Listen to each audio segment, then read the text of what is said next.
I declare that divine favor floods my life. I am chosen for greatness, rising beyond imagination. God's abundant blessings lead me to unshakable victory, crushing barriers and silencing challenges. I walk in unstoppable strength, relentless faith, and undeniable purpose. This is my season of breakthrough, elevation, and triumph. I declare that God is propelling me into blessings beyond my dreams. What I ask, He exceeds. What I imagine, He multiplies. I am anointed to rise and destined to conquer. I am chosen, empowered, and fully equipped by the Most High God. The best is unfolding before me. These are all my declarations in the name of my Lord and Savior, Jesus Christ. Amen! Hallelujah! Bago ka umupo, sabihan mo ang dalawang katabi mo, pabanal ka ng pabanal, payaman ka ng payaman, pahusay ka ng pahusay. Makakaupo na po kayo. Welcome to Christ the Rock family. At tayo po ngayon ay nasa huling linggo ng month of August. Praise the Lord. Tomorrow ay magsisimula na ang Ber month. Ibig sabihin po niyan ay papalapit na tayo ng papalapit sa pagtatapos ng taong 2025. Subalit marami pang nakahanda si Lord, marami pang surprises si Lord, marami pang mga dakilang bagay ang gagawin ng Panginoon. Amen. Lahat ng naniniwala, may mga sorpresa pa, magagandang mga sorpresa sa iyo si Lord sa taong ito ng 2025. Pwede bang pumalakpak ng palakpak na may pananampalataya? Thank you, Lord. Do not underestimate the power of gesture. Amen.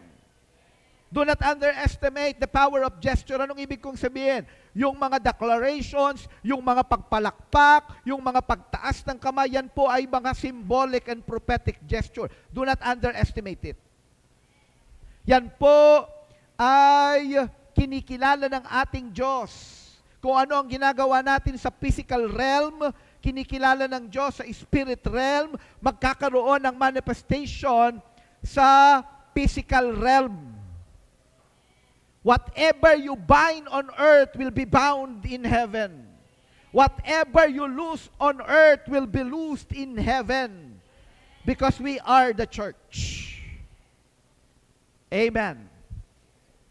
At sa pagkakataon pong ito, tayo naman po ay makikinig at mag-aaral ng salita ng Diyos. We value the Word of God.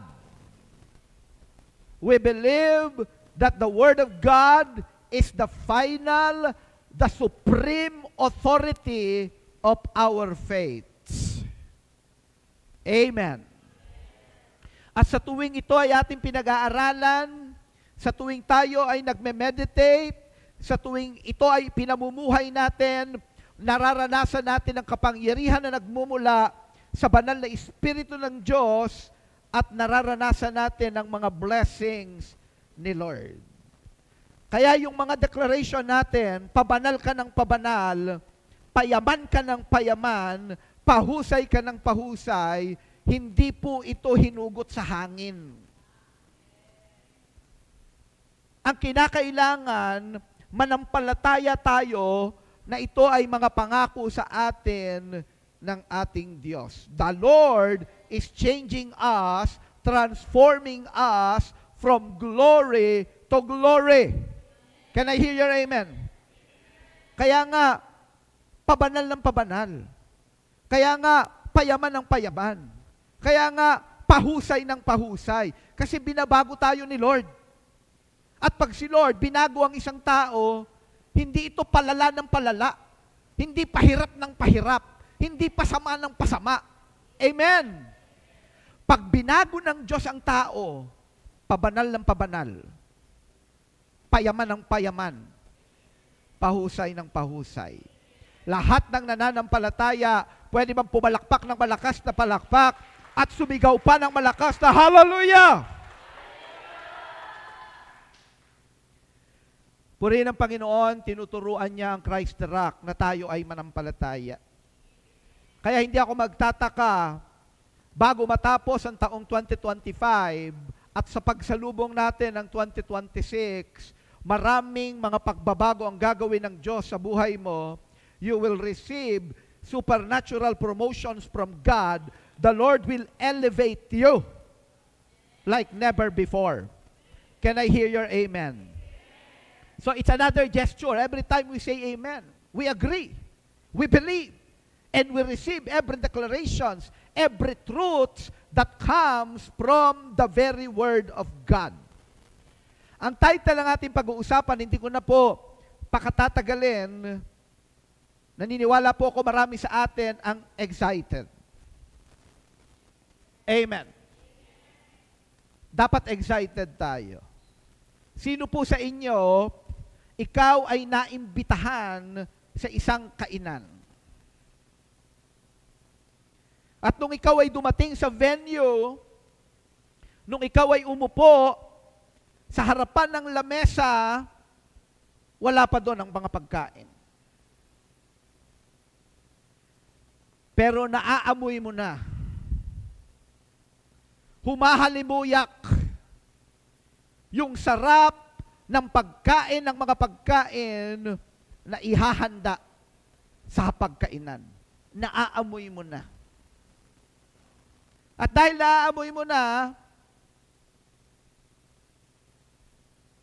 tumatatak na sa isip mo. Naglalaro na sa isip mo yung lasa ng pagkain. Sino dito, you are excited to receive the food that comes from the Word of God, our spiritual food? Amen? Ang title po ng ating topic, Priceless Treasure. Priceless treasure. Sa umagang ito, ano ang pinakamamahalin na property na meron ka?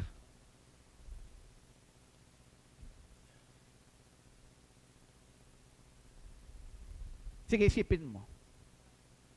Ano ang meron ka ngayon na pinakamamahalin?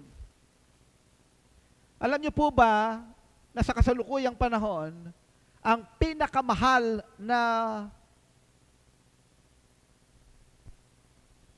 bag na pangbabae ay nagkakahalaga ng 3.8 million US dollars.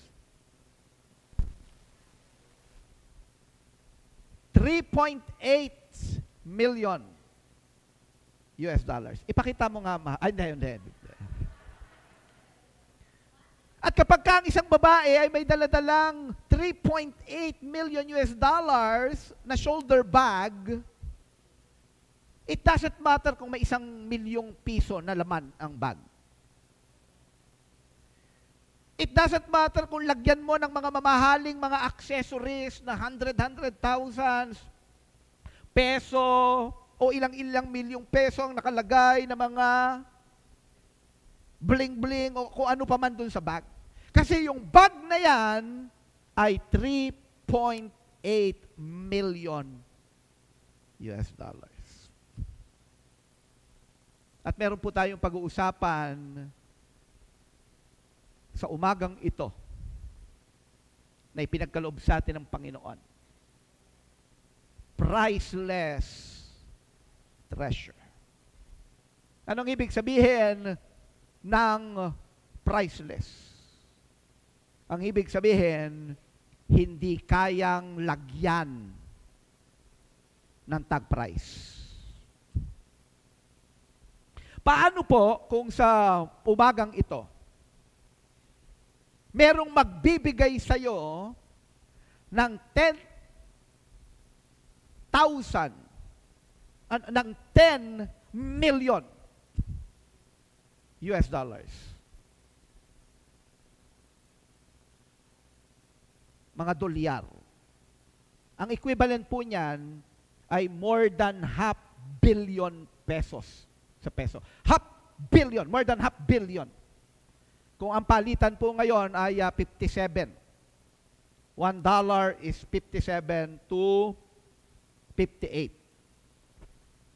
Nung nanggaling po kasi si Mary Ann sa Singapore, ang palitan ay 44.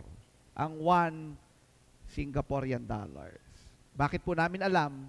Sa tuwing gagastos kami, kahit ayaw namin mag-compute, yung aming mga mind nagko-compute talaga. So ito po ay $500 million, more than $500 million pesos. Kung may magbibigay sa iyo niyan, tatanggapin mo ba? Lahat ng tatanggap, pwede bang magtaas ng kamay? Lord, lahat ng nagtaas ng kamay, pagpalain nyo nga po. Yung iba kasi mahiyain.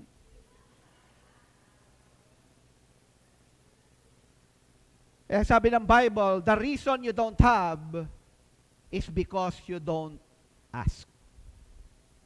Nung ako po ay nag-aaral ng college sa FEU, meron kaming professor, nung natapos na yung isang semester, bigla siyang nagtanong, anong grade ang gusto nyong ibigay ko sa inyo? Biglang ibinigay yung mga class card namin, isulat daw namin kung anong grade ang gusto namin. Abay, sinulat ko, 1. Yung kaibigan ko, pangalan niya Brian, sabi niya, ako, magpapakatotoo ako. Sa tingin ko, ang deserving ko ay 2.5.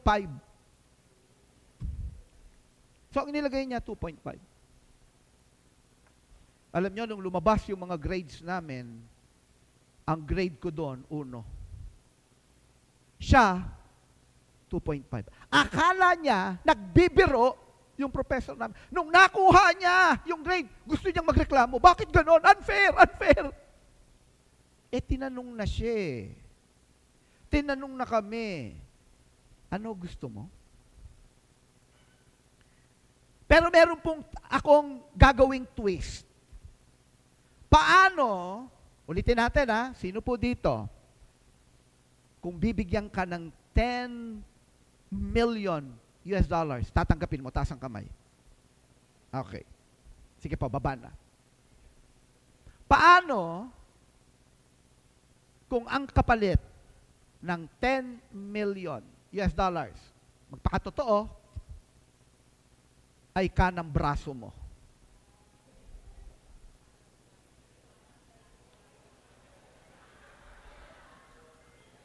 Mapuputulan ka lang ng kanang braso, pero meron kang kalahating bilyon.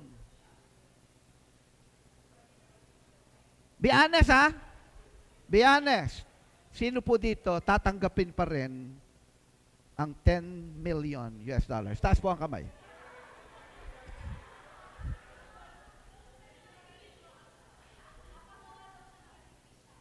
Si Lani, kaliwang kamay na itinaas. Parang hinahanda Ulitin natin kasi parang isa lang ang nagtaas Kalahating bilyon yan. Kalahating bilyong piso. Paano kung totoo talaga, inilatag na sa'yo, nandyan na. Kaya lang, papuputol mo, idodonate mo na sa kanya yung iyong kanang braso. Sino po ang papayag? Taas ang kamay. Ayaw na ni Lani? Si Lani lang. Willing ipalit ang kanyang kanang braso sa kalahating bilyong piso. Ibig sabihin, karamihan, mas mahalaga ang kanang braso mo kaysa sa 10 bilyon. Sa 10 milyong dolyar.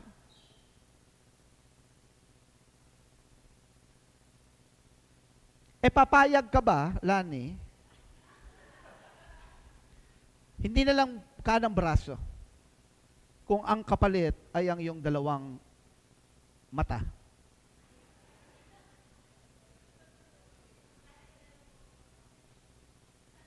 Papayag pa rin si Lani. Nawa ay pagkalooban ka nga ng Panginoon ng 10 milyong dolyar. Pero karamihan, we are not willing. Ang feeling mo, ang ibig sabihin, naniniwala ka na hindi sapat ang 10 milyong dolyar para sa kanang braso mo at lalong-lalo na marahil sa dalawang mata mo. Paano kung isang pirasong tenga lang? Tanungin mo nga yung katabi mo. Kapatid? Sige, tanungin mo, kapatid? Papayag ka na ba? Tayo po ay magtungo sa salita ng Diyos sa Book of Mark, chapter 8. Sisimulan po natin sa verse 34, babasahin natin hanggang verse 38. Then, He, our Lord Jesus Christ, by the way, gusto ko pong makita ninyo ang context. Ang Mark chapter 8, yan po ay parallel ng Matthew chapter 16. Ang Matthew chapter 16, dito po hango ang pangalan ng ating church. Nung tinanong ng Panginoong Jesucristo ang kanyang mga disciples, who do people say I am? And then, may kanya-kanyang sinabi yung mga disciples, sabi po ng mga tao, kayo ay isa sa mga propeta, kayo ay si Jeremiah, kayo ay si John the Baptist, o si Elijah. Ang sabi ng Panginoon sa mga disciples, kayo, para sa inyo, sino ako? At sumagot si Peter, you are the Messiah, you are the Son of the living God, you are the Christ. So ito pong Matthew chapter 16, ito po yung parallel sa Book of Mark chapter 8. Actually, marami po ang naniniwala na ang unang nasulat na Book of the Gospel is the Book of the Gospel according to Mark. So ito yung naging batayan ng ibang mga eyewitnesses, katulad ni Matthew, katulad ni Luke, at katulad ni John. So pagkatapos po nung nung pangyayari po na yon, na naipahayag kung sino ang Panginoong Jesucristo, eto na po yung verse 34. Then He called the crowd to Him along with His disciples and said, if anyone would come after me, sa ibang translation po, if you will read your Bible, if anyone would follow me, or if anyone would like to be my follower or would like to be my disciples, he must deny himself and take up his cross and follow me. For whoever wants to save his life will lose it. But whoever loses his life for me and for the gospel will save it. This is the principle of the kingdom. This is the principle of the kingdom. Nasa sa atin po yan, kung ano paniniwalaan natin at ipapamuhay, the principle of the world or the principle of the kingdom of God. And the principle of the kingdom of God, kung uunahin mo sarili mo, mas lalong mawawala. Kung mas uunahin mo ang buhay mo, mas lalong mawawala. Ang dapat nating unahin ay ang Diyos. Kasi ang Diyos ang nagbibigay ng buhay, ang pinagmumulan ng buhay. Kapag nakita ni Lord, inuuna mo siya kaysa sa pangsarili, mas lalo kang pagpapalain ng Panginoon. Maraming tao mahirap po yang i-absorb. Marami sa atin, We need to learn at paniwalaan, panghawakan ang mga pangako, salita ng Diyos. Kaya nga may mga tao hirap bitawan ang mga araw-araw na pamumuhay. Kahit na ito ay taliwas. Kahit na ito ay kasalanan sa harapan ni Lord. Hirap. Ang nasa isip ng tao, baka ako mawalan pag binitawan ko to. Baka dihado ako dito, baka talo ako dito. Pero ang tinuturo ni Lord, ang principle ng kingdom, pag inuna mo siya, sinunod mo siya, kahit mukhang talo ka, mukhang nawalan ka, ang totoo, panalo ka.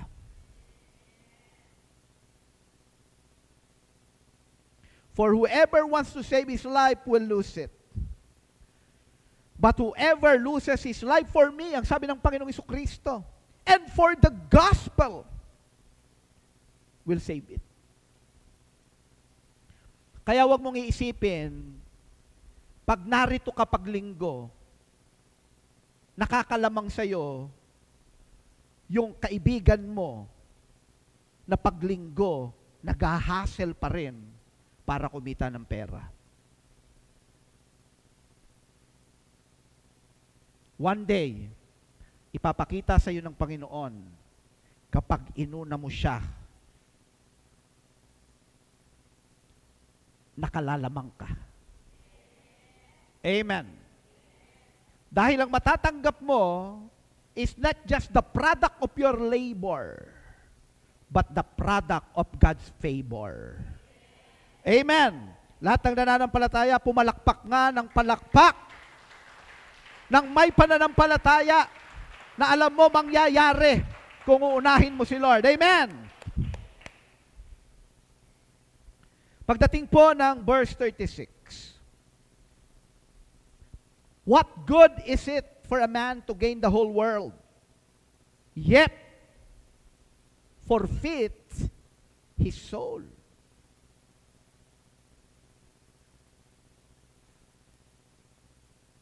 Kahit daw mapasayo na ang buong mundo. Tinignan ko po yung salitang world sa original Greek. Ang ginamit po is the Greek word cosmo. Kahit itanong nyo po kay Rosan. Anong ibig sabihin? May another Greek word, ang world, ginagamit yung salitang earth or world, ito yung Greek word na gay. Meaning, hindi lang ito earth. Ang tinutukoy dito, cosmo, universe. What good is it for a man to gain the universe, yet forfeit his soul? Verse 37, or what can a man give in exchange for his soul? Believe nga ako sa inyo Kanang braso lang, hindi nyo maipagpalit sa kalahating bilyong piso. Paano pa kaya ang kaluluwa? If anyone is ashamed of me and my words in this adulterous and sinful generation, the Son of Man will be ashamed of him when he comes in his Father's glory with the holy angels. Another principle of the kingdom. Tingnan niyo po ako mabuti. This is very important. Ang sabi ng mga salita na lumabas mismo sa bibig ng Panginoong Jesucristo, lahat ng ikahihiya ako. Hindi nyo ba napansin sa modern time, may mga tao, maaaring unintentional, ikinahihiya si Lord. Kaya nga kahit na sumasamba tayo, nagpe-praise and worship, hindi makataas ng kamay. Para bang masisira ang ano ko nito. Ang image ko nito. Hindi makapalakpak ng malakas, hindi makapag-hallelujah kay Lord. Para bang yung salitang hallelujah, ang ibig sabihin ng hallelujah, praise the Lord, para bang masamang salita. Pero makikita natin sa mundo, sa sanlibutan, ang daling magmura, ang daling magsalita ng mga kabastusan.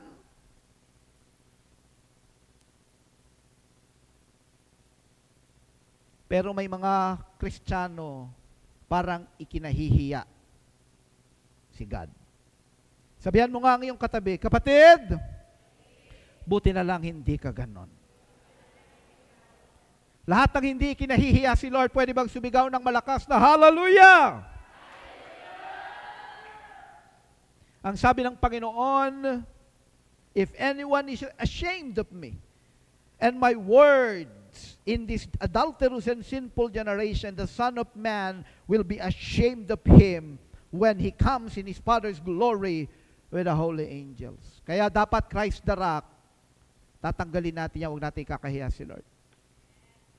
Mas lalo mo siyang ipahayag, ipagsabi. Amen. Pagka ikaw nakatanggap ka ng blessings, huwag yung salamat sa nasa itaas. Hindi mo man lang mabanggit. Sino tinutukoy mo? Butiki ba? Salamat sa nasa itaas. Bakit hindi mo? Maraming salamat sa Panginoong Jesucristo. Amen. Huwag kang mahihiya kahit nasa praise the Lord. Thank you, God. Ang nangyayari ngayon, kung sino yung tama, nagmumukhang mali. Yung mali, nagmumukhang tama. What will profit a man if he gains the whole world? O sige, pag-usapan na lang natin yung mundong ginagalawan natin. Kasi ang tao, ang feeling ng tao, ang mundong ginagalawan natin, napakalaki. Pero kung i-compare natin sa cosmo, sa universe, gatiting lang ang mundong ginagalawan natin. Gabuhangin, gaalikabok lang ang mundong ginagalawan natin. Kung sa palagay mo, ang problema mo napakalaki,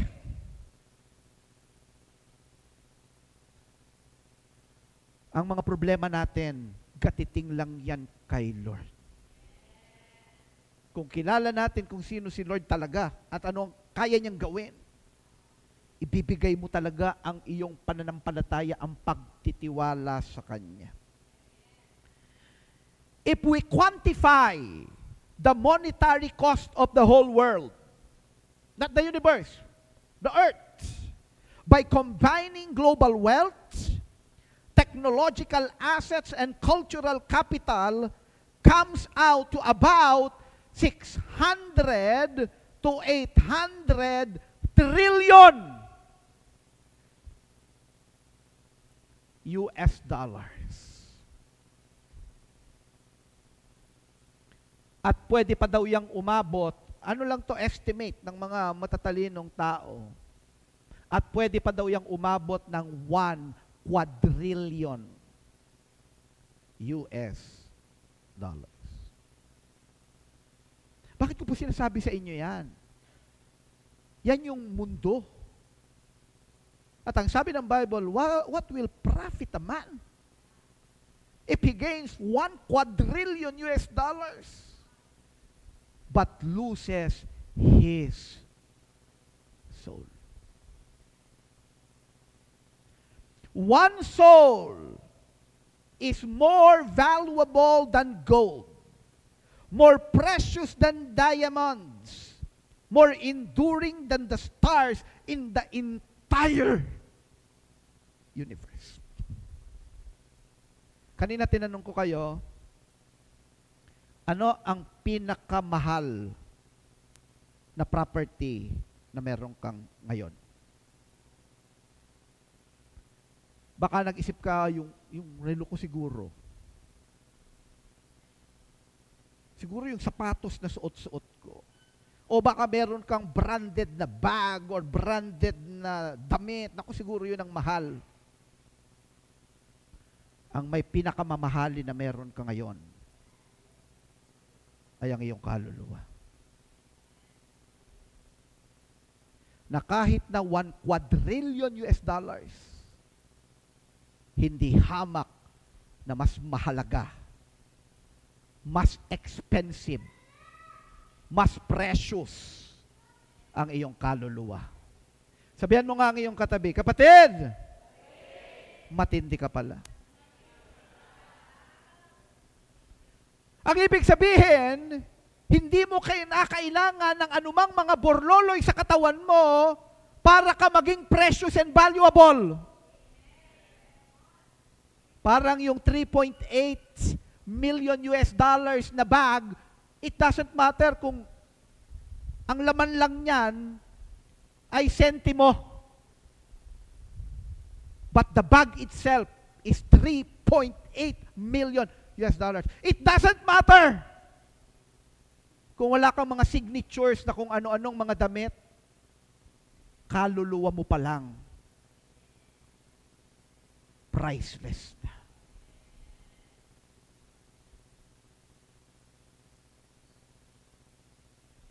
Praise the Lord. Praise the Lord. Pwede ba palakpakan natin ang Panginoon? Hallelujah! You are made in God's image, and you are priceless in His sight. Hindi mo lang alam kung gaano ka kahalaga kay Lord. At ito ang pag-uusapan natin. The value of a soul. Meron pong 4 na puntos na gusto kong ibahagi sa inyo. Number 1, letter S, the sacred worth of a soul.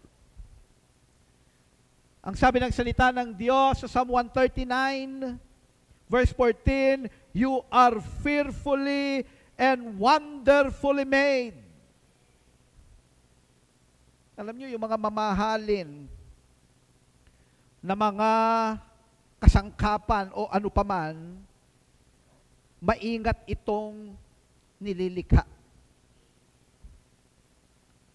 At ang tao ay grabe yung pag-iingat ng Diyos kung paano niya tayo nilikha. Your soul is sacred because it was handcrafted by God Himself. Ang sabi ng Ephesians chapter 2 verse 10, you are God's masterpiece. Sabihan mo nga ang iyong katabi, you are God's masterpiece.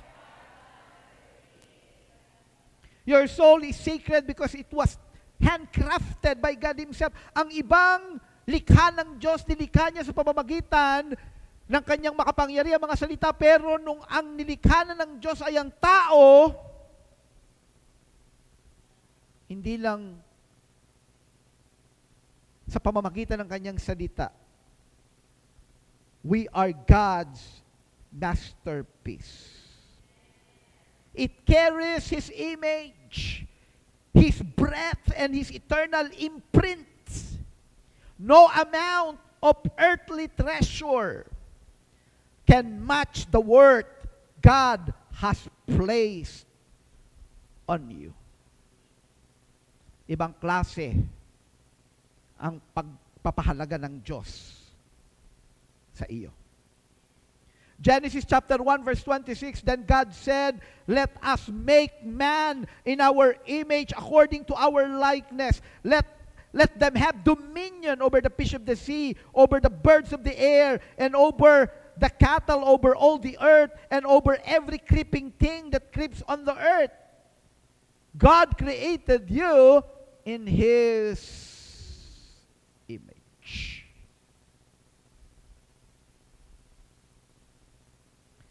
Alam nyo, marami ngayong lumalabas na mga fake replica. Hindi yun yung original, ginaya lang. Pero may mga magagaling gumaya pag kayo po ay napunta ng Thailand. And I pray one day, makakarating kayo ng Thailand. Lahat ng nananampalataya, can I hear your amen? Ay grabing manggaya doon. Halos mahirap ma-identify yung original at saka yung fake. May mga class pa pala yan. At yung pinakamataas na class, yung halos hindi mo ma-identify yung difference ng original sa fake or nung imitation, napakamahal din. Bakit? Kasi ang pinaggayahan yung original. You are created in the image of God. Verse 27, so God created man in His own image. In the image of God, He created him, male and female, He created them. Then God blessed them, and God said to them, be fruitful and multiply, fill the earth and subdue it, have dominion over the fish of the sea, over the birds of the air, and over every living thing that moves on the earth. We are created in the image of God, and the Lord blessed us. Sabihan mo nga ang iyong katabi, you are super blessed. Dagdagan mo pa, you are super blessed forever. Tingnan nyo ang Genesis chapter 2 verse 7, and the Lord God formed man of the dust of the ground and breathed into his nostril the breath of life, and man became a living soul. Sabihin nga natin, living soul. Alam niyo kung bakit tayo naging precious? May inilagay si Lord sa atin. May diniposito si Lord sa atin. Ano yung diniposito ni Lord? The living soul. At yan ang dapat din na pinapahalagahan natin. Ang kaluluwa mo ay hindi aksidente lang ng biology. Ni bunga ng basta-bastang pagkakataon. Isa itong obra maestra ng makapangyarihang Diyos. Hinubog ng may layunin. Hiningahan ng kanyang mismong buhay. At tinatakan ng hindi mabuburang selyo ng kanyang wangis.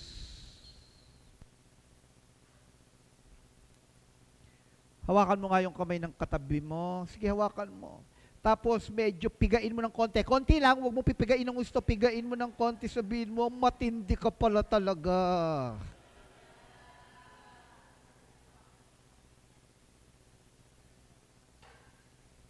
Kaya ang Christ the Rock, ganun na lang rin ang pagpapahalaga natin sa mga kaluluwa ng tao. Kaya hindi basta-basta pinababayaan pala ni Lord ang kaluluwa ng tao. Amen? Sino sa inyo may binilakang napakamamahalin talaga na sobra na mamahalin na alahas at nawawala? Hanapin mo talaga eh. Babalikan mo lahat ng pinanggalingan mo. Hahalugugin mo talaga ang lahat ng ang buong sangkabayan o buong lungsod para makita mo yung mamahalin na alahas na yon. Kaya pala ganun si Lord sa kaluluwa. Napakasobrang halaga pala talaga ng kaluluwa. Sabihan mo nga ang iyong katabi, kapatid, mga luluwa na tayo.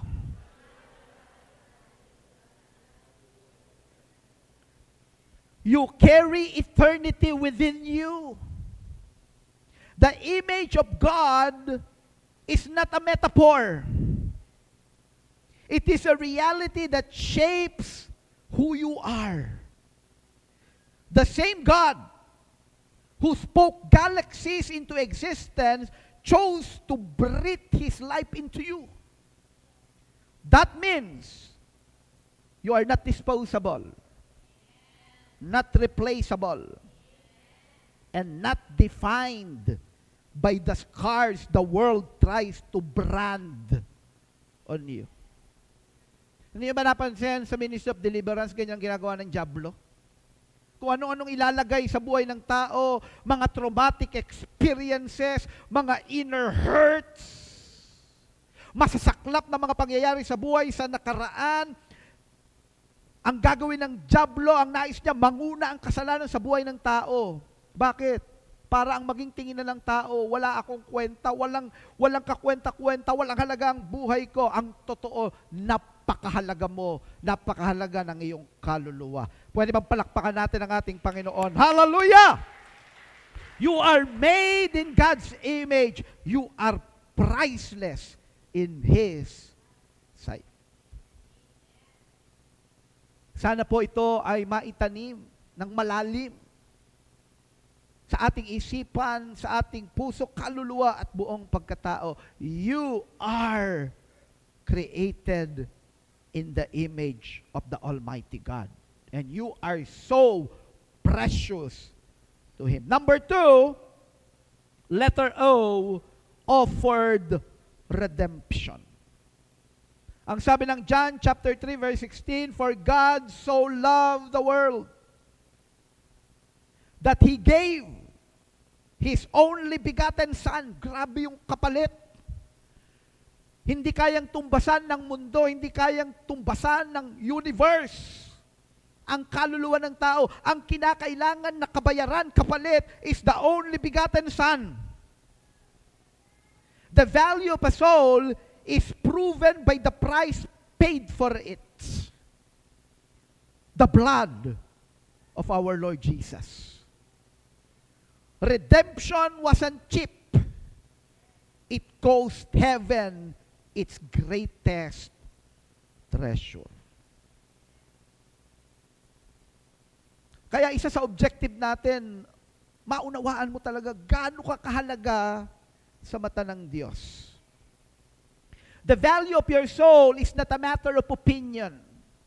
It is eternally established by the price heaven paid to reclaim it. God did not send an angel, a prophet, or a created being to purchase your redemption. He sent His only begotten Son, the spotless Lamb, our Lord Jesus, to pour out His blood for you. Para ang tao ay maligtas sa apoy ng impyerno. Kinakailangang bayaran. Hindi kayang bayaran ng anuman kayamanan ng mundong ito. Kinakailangan mas mahalaga pa. Sino dito naranasan mong makipagtawaran? Meron kang nais bilhin, ayaw talagang ibigay, hindi talaga kaya nung sinasabi mong presyo. Ang kaluluwa ng tao hindi kaya nabayaran ng kayamanan ng sanlibutan ng mundong ito. Ang sabi ng 1 Peter chapter 1 verse 18 to 19, if you know, for you know that it was not with perishable things, such as silver or gold, that you were redeemed from the empty way of life, handed down to you from your forefathers. Verse 19, but with the precious. Kaya pala, kapag ka mamahalin din ang kailangang ibayad. Amen. Amen. But with the precious blood of Christ, a lamb without blemish. Ang pilak at ginto na pinakamataas na yaman sa lupa ay walang halaga kumpara sa kayamanan ng langit. Ang dugo ng Panginoong Hesus, alam nyo, tingnan nyo po ako. Pag pinag-aralan natin ang Bible, tanong nyo kay Ann, maraming kayamanan sa langit. Amen. Kaya nga napapailing lang ang Diyos sa tao. Ano ba yung pinag-aagawan nyo sa lupa? yung ginto dito, tapakan lang. Napakaraming yaman sa langit. Pero ang pinakamatinding yaman sa langit ay ang dugo ng kordero. Ang dugo ng Panginoong Hesus. Ang pagtubos ay hindi isang tawaran na transaksyon. Nung nais ng Diyos tubusin ng tao, hindi siya nakikipagtawaran. Pwede bang si Archangel Michael na lang ang kapalit ni Brit? Hindi pwede, hindi kaya. Hindi kaya. Ito ang pinakamahal at pinakamatinding palitan sa kasaysayan ng sangkatauhan. Kinakailangan personal na ang Diyos ay bumaba mula sa langit magtungo sa lupa. Hindi pwedeng i-represent ng kahit sino pa man.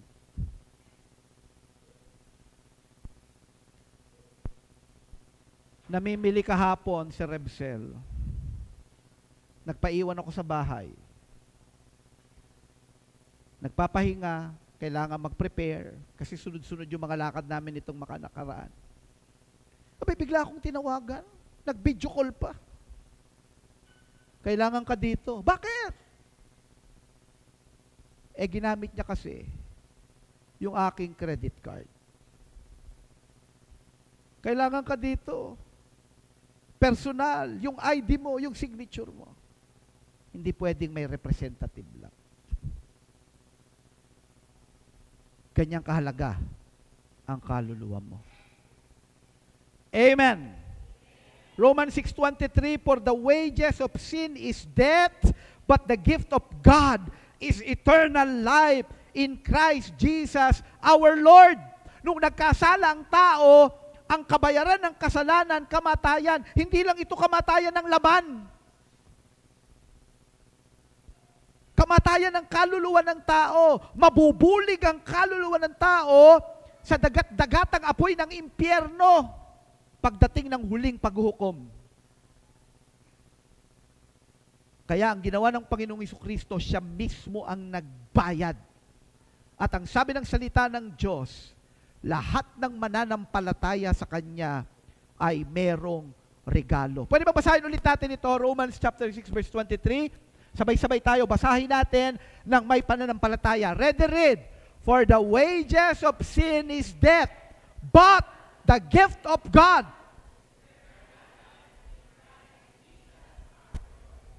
Eternal life is a gift.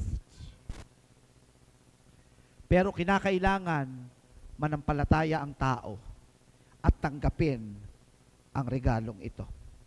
Bakit may regalong buhay na walang hanggan? Kasi mahalaga ang kaluluwa mo. Amen? Kaya ang regalo, hindi po pwedeng mumurahin. Hindi kayang bayaran ng tao. Ang pwede lang ipangbayad ay ang banal na dugo ng kordero, ang ating Panginoong Jesucristo. Why? Because you are made in God's image and you are priceless in His sight. Sabihan mo nga ang iyong katabi, kapatid, sobrang halaga mo kay Lord. Number 3, second to the last. Malapit na po tayong matapos. Bigyan nyo na lamang po ako ng ilang minuto. Kasi pag naririnig nyo yung salitang urgent, parang gusto na nating magmadali. Number 3, letter U, urgent decision. Sabi ng 2 Corinthians chapter 6 verse 2, now is the day of salvation. Your soul's destiny is not something to postpone. Eternity is one heartbeat away. And the choice to follow the sovereign Christ must be made while the door of grace is open. Hindi natin hawak ang panahon. Hindi natin hawak maging ang buhay natin. Hindi natin hawak maging ang muling pagbabalik ng Panginoong Jesucristo. Kung kaya't dapat para sa kaligtasan ng napakahalagang kaluluwa na meron tayo, huwag nating pagpapabukas. Ang kataas-taasang Diyos ay hindi lamang nagbibigay ng isang mungkahi. Siya ay naglalabas ng isang mahalagang panawagan. Ang magpaliban ay parang pagsusugal. Pwede kang manalo. Pwede kang matalo. Ang pinakamahalagang bagay na pag-aari mo, sinusugal mo. Ano yon? Hindi yung Louis Vuitton mo. Hindi yung signature mo na damit, mamahaling bag, o ginto o pilak. Ang iyong nag-iisang kaluluwa. Laban sa pinakamapanganib na posibilidad na maaaring maisip.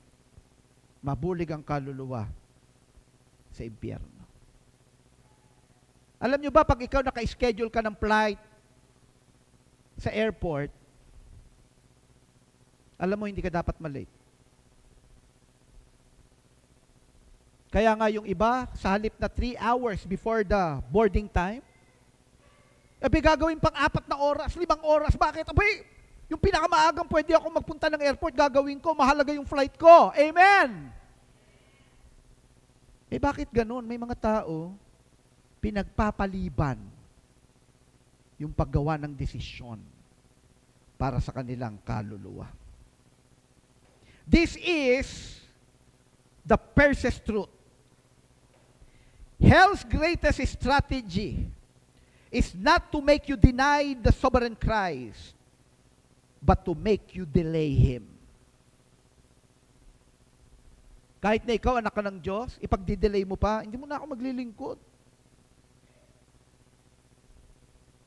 Hindi ko muna tutuparin yung assignment ko kay God, yung calling ko kay God. Marami pang, malakas pa ako, bata pa ako. The enemy whispers tomorrow, but heaven shouts today. Sabihan mo nga ang iyong katabi, kapatid, sige, kausapin mo, kapatid, maglingkod tayo kay Lord ngayon.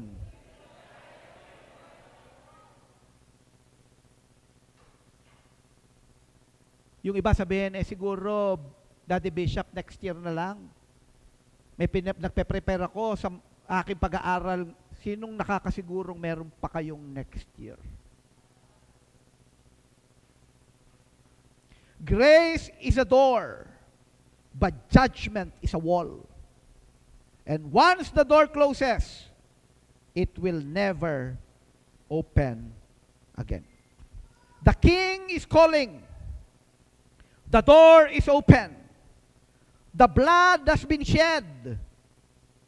Choose now while your heart still beats and grace still flows. Maraming bagay sa mundong ito, wala tayong kontrol. Ipagkatiwala natin ang ating kaluluwa sa Diyos na pinakamakapangyarihan sa lahat. Nagpapahalaga kung sino tayo. You are made in God's image and you are priceless in His sight. Number 4, lasting destiny. Matthew chapter 25 verse 46, and this shall go away into everlasting punishment, but the righteous into life eternal. Merong final destination ang kaluluwa ng tao. Your soul will live forever in heaven with God or separated from Him. Where you spend eternity is the most important decision you will ever make. Ang kaluluwa ng tao, merong pwedeng dalawang final na destiny, final destination. Sa langit, kasama ang presensya ng Diyos, o sa impyerno, walang hanggang pagdurusa kaparusahan.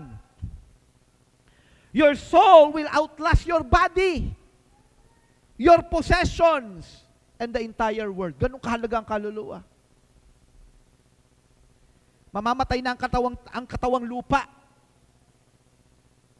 Guguho na ang pinatayong bahay. Pero ang kaluluwa, mananatili. Death is not the end. It is the doorway into forever. And there are only two final destinations beyond that door. Eternal life in the presence of God or eternal separation from Him. Tatanungin ko po kayong lahat na naririto ngayon o mga kasama natin sa online. Where do you want to spend your eternity? In the presence of God or in eternal destruction intended for the devil?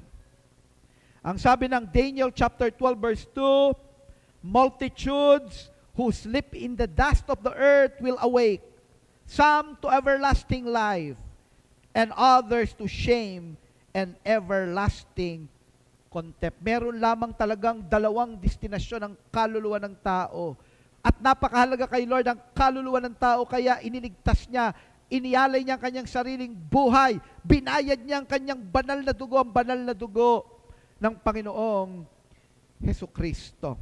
Last verse, 2 Thessalonians chapter 1 verse 8, He will punish those who do not know God and do not obey the gospel of our Lord Jesus. Verse 9, they will be punished with everlasting destruction. Everlasting destruction. And shut out from the presence of the Lord and from the majesty of His power. Napakahalaga natin sa ating Diyos na ayaw niyang tayo ay mapahamak. Ayaw niya ang kaluluwa ng tao. By the way, hindi lang yung katawang lupa ang may pakiramdam, ang kaluluwa ng tao, yun talaga tayo. Yun yung may pakiramdam. Yun yung may kamalayan. At pag naibulig yan sa dagat-dagatang apoy ng impyerno, mararamdaman ng tao ang sakit. At hindi yan nais ni Lord. Because you are created in His image. You are made in the image of God and you are so precious to Him. You are priceless. Huwag nating baliwalain ang ating kaluluwa. Your soul is sacred. Offered redemption. Demands an urgent decision and has a lasting destiny. Don't trade it for the fleeting things of this world. Huwag mo ipagpalit ang kaluluwa mo kahit saan sa mundong ito.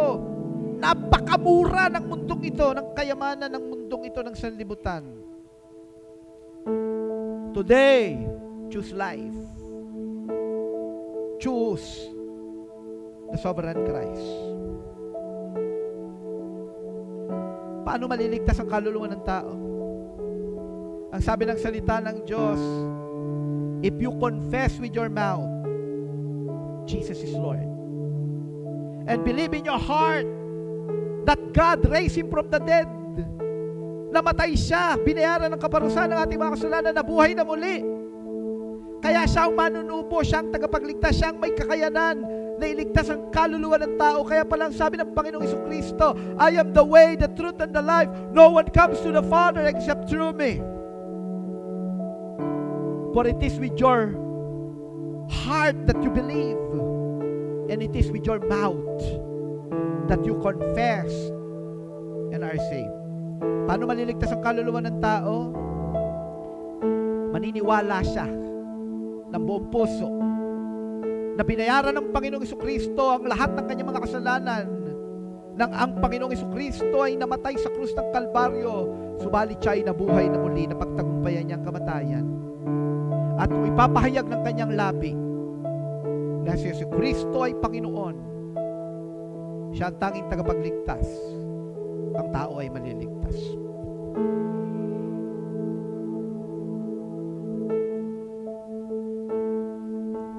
Sabihan mo nga ang iyong katabi, bago tayo matapos, sabihan mo, kapatid, maniguro na tayo. Amen? Huwag mong isugal ang nag-iisa mong kaluluwa. Tayo po lahat ay tumayo. Palakpakan natin ang Panginoon. It is with your heart that you believe and are justified. And it is with your mouth that you confess and are saved. Gagawa po tayo na ngayon ng covenant. Ayaw nating isugal ang kaluluwa natin. Gagawin natin ito ngayon. Amen? Kaya ang sabi ng John 3:16, For God so loved the world that He gave His one and only Son, His only begotten Son, that whoever believes in Him. Yung pananampalataya nagmumula sa puso, lumalabas sa ating mga bibig. Whoever believes in Him shall not perish, but will have everlasting life. Please close your eyes. Kung pwede lang ako magdesisyon para sa iyo, gagawin ko.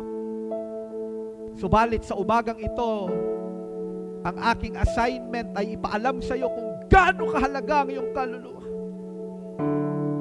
Gaano kahalaga kay Lord. Kung kaya't inialay ng Panginoong Jesucristo ang kanyang buhay, kung ikaw ay mananampalataya, matatanggap mo ang regalong buhay na walang hanggan. Nais ko kayong pangunahan sa isang panalangin. Manampalataya ka. Pinakikinggan ka ni Lord. Kung ikaw ay mananalangin ng buong puso, tatanggapin ni Lord ang iyong panalangin at iaabot niya sa iyo ang isang regalo. Buhay na walang hanggan. Pwede ba kayong sumunod sa panalangin ito na pangungunahan ko? Pwede mo bang sabihin, Lord Jesus Christ, patawarin mo ako sa lahat ng aking mga kasalanan. Linisin mo ako ng iyong banal na dugo. Simula ngayon, nananampalataya ako. Lord Jesus Christ, tinatanggap kita bilang Panginoon at tanging tagapagligtas ng aking buhay. Tinatanggap ko ang buhay na walang hanggan na regalo mo sa akin. Tinatanggap ko ang isang bagong buhay. Salamat dahil minahal mo ako. Simula ngayon, sasambahin kita at paglilingkuran habang ako'y nabubuhay. Kaya niyong ipanalangin ko kayo, Lord, bless us. Thank you for your powerful word. At nawa, ang ginawa po namin dito, Panginoon, na covenant, pakikipagtipan sa iyo. Pinakinggan mo at tinanggap. At salamat sa buhay na walang hanggan. Sa regalong buhay na walang hanggan na meron po kami. We thank you, we praise you. In the most precious and powerful name of our Lord Jesus Christ we pray. Amen. Hallelujah.